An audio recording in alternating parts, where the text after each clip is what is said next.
talked a little bit about working in Spider under Anaconda, and I showed a link to getting to it using AppStream. There's another environment we can work in, and it's called Colab or Colabs. Some people use the S. Um, and it's put out by Google, and it will connect directly to your uh, drive under your Gmail. So it doesn't connect to your U drive; it connects to your Gmail drive. Some people might find this easier. If you go out and search for tutorials on Python on the internet, you might find people using a similar environment. It'd be a Jupyter Notebooks environment. It's a little different than the other environments we were working in, so I'm going to give a little demo of that. So if you go to colab.research.google.com and you're already logged into your Gmail account, you will connect up to the Colab environment, and it will look inside your Gmail drive and show you the notebooks that are available. So if we look at the hello, and there's the extension for that, we get something that looks like this. And there's a little code block here. You can see it says print hello world. If we run that, it says hello world. Notice when we opened it, that output was already here because I had run it already. If we change that to hello world with an exclamation point, you can see it doesn't change it down here until we actually hit the run button there, and then there it goes. We can add new lines in there, so we can do name equals Fred, and run that, and you see nothing prints with that. So if we print that, we print name, and then run it. You can see code works just as well. You see the plus code and plus text up here. If we do plus text, this would be like adding some comments. So we do some sample code, but it's below that. If we wanted to put it above that line, we can just move the, I gotta spell it right. Let's change that so we can spell it right. S-A-M-P-L-E.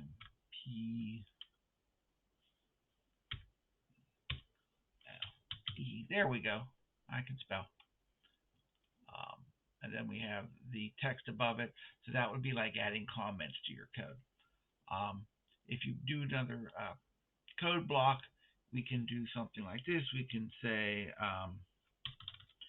print Sam, and we run that, and you can see Sam comes out. The code blocks are connected in a real program, so we can still print name here, and sure enough, when we run it, Fred will show up from the previous code block. So the code blocks are connected in one program, and once it runs, it's there. Now notice I haven't saved anything. It's being updated automatically. If I close this down, go to a new, come back in and start again, and call up my hello notepad, all my changes are saved. Also notice if I run this, it's still there. So this block, even though I haven't run it this session, is still sitting in memory. So it sort of takes a snapshot of both the memory and the code. So you're not just saving the code, you're saving the entire runtime environment when it's saved, and then you come back into the exact same situation. So that's a little different than other IDEs you might be used to working in. But notice this. If I go up and change this, change that to Freddy, right? But I don't execute that block of code, and I come down here and run this, it's not there. And if I close that, yeah, I'm going to leave and come back in. And we bring in hello again. Notice that Freddy's not there because it wasn't saved, because it didn't run it. But if we go ahead and run Freddy and then run it, and then I can run this, and that would be here.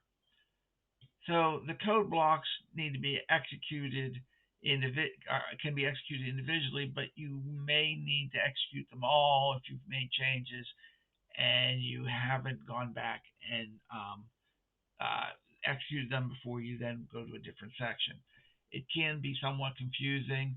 Um, some people like these blocks of code because if you have like 10,000 lines of code, just executing a block of code, if you're working on it, makes a lot of sense. Um, it's a different working environment you'd have to get used to. Um, there are some issues when you're trying to do loading in text files.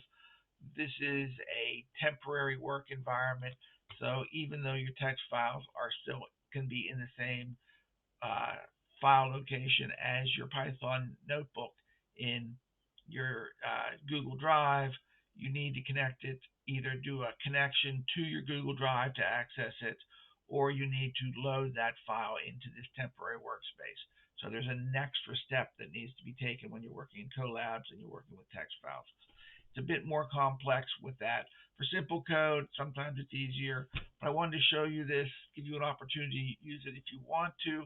I would not recommend you use it if you're not familiar with it, um, especially as we're going to be getting to text files later, and I would not recommend working with text files in Colabs unless you really have to. This is Colabs. You can connect to your G Drive, which is really the big selling point for it.